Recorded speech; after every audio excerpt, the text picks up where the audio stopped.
Hey friends, my name is Mitch, and this is my review of Comancheria from Jill Toppin. So this is a game by G&T Games, and I got it on their half price sale. It retails for 30-ish bucks, which is insane for what you get. You get a number of chits, but it's not too many. You get this beautiful mounted map board, colorful mounted map board, a ton of cards. Culture decks, war decks, development decks, 4 types, history decks.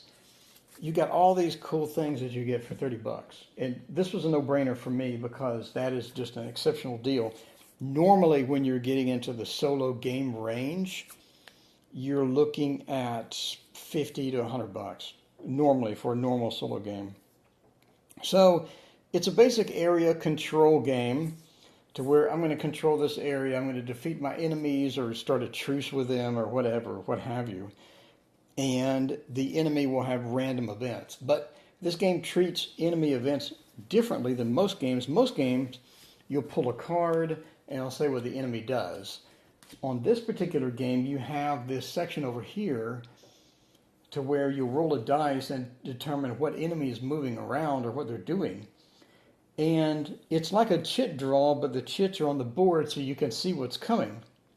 So I know that if the West activates, which the West are over here, like the West is right here, I know if that guy activates, the next thing he's going to do is this, peace. And then he's going to do a settle. So that's how the game determines what the enemy will do, which is a unique system, and it's also very cool because you can sort of predict what's coming, but then you'll have an event that'll turn this over from peace, for example, into war. And so you have to be careful about the randomness that will occur with your enemies, because you think something's going to happen and the opposite will happen, and a streak of good luck will turn bad. And it makes a nice randomness in the gameplay, and the replayability for this game is off the map. No pun intended, because you could have some weird thing happen over here and you could draw a card and have some other weird event happen with your enemies and everything would just totally go to crap. You have this nice thing where you're about to win the game and all of a sudden you lose the game, or you're about to lose and you get some lucky draw, and now because you're positioned where you are, now you can defeat your enemy. It's really good. So it comes with a playbook, and the playbook, this should be mandatory for all war games. This is just amazing. It will walk you through step by step of a sample game, 24 pages, and it'll make you do these actions, and it'll say stop for a minute and go read the rule book for this section. So you don't have to go memorize the entire rule book, unlike other games where you have to go through a 50-page rule book, memorize the whole thing, refer back to it. This will teach you step by step and give you baby steps, saying just go read this one rule, which is fantastic because you sort of get it slowly and incrementally learn the rules, and you learn the rules by doing. So by playing the game, you're learning the rules slowly. Fantastic book. This should be mandatory with every board game. The only downside I have is the run-up speed for this is kind of slow because of the sequence of play. And the sequence of play has 5 sections or whatnot, and it's just a lot of stuff, and it'll take a while to learn. So this is not something, because it's deceptive, it's a simple map, low chit count. You're thinking, all right, I'm going to put this out tonight, and I'm going to master this tonight. And that's going to be incorrect because the sequence of play is fairly thick. For example, this is just the war column phase. And you can see that that's fairly complex. That's not a trivial amount of text. So it does take some time to get the flow. But once you get the flow, the rest is easy. Like movement is easy. Combat is easy. Trading resources, gathering resources, spending resources, all super simple and easy. You just have to get the flow of the game. And once you get it, then you're good. But luckily, again, I can't stress enough just how good this playbook is for teaching you the flow. So you'll learn the flow. It tells you what sections are coming in the flow. And he has 5 hours of video on YouTube.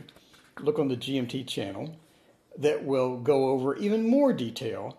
And you can see him do it live. So between the rulebook text, reading through it, and watching him do it on YouTube, you'll have this down in no time. So, I mean, thumbs up for this rulebook and playbook. The orientation of everything is fantastic. As well as, you need randomness with any solo game, and you're going to have that with the war deck. For example, when revealed, the enemy will move towards you at lightning speed, or you'll have some tragic hurricane or tornado that'll reduce all of your units. And so you had this beautiful 2-5 unit that was going to come in and was going to ravage the enemy, and all of a sudden it's reduced to a 1-6 unit, and now you're completely hosed. Or you could have a bison that you were about to hunt and get a resource could just go away because the enemy took it away. The other thing that I like is on this enemy track over here, you'll have not just bad things, but you have good things as well. So the enemy could just come in and make peace, or the enemy could come in and be an ally to you. So all of a sudden you'll just have a random ally that you thought you were going to have to fight. And now instead of fighting him, you can come in and trade. And you can upgrade your gear, you can upgrade your units, you can make new rancherias, you can do all sorts of cool things. So the amount of replayability, again, is off the charts. It's just nuts. I can see one scenario, for example, there's not many scenarios. I think there's is there only 5?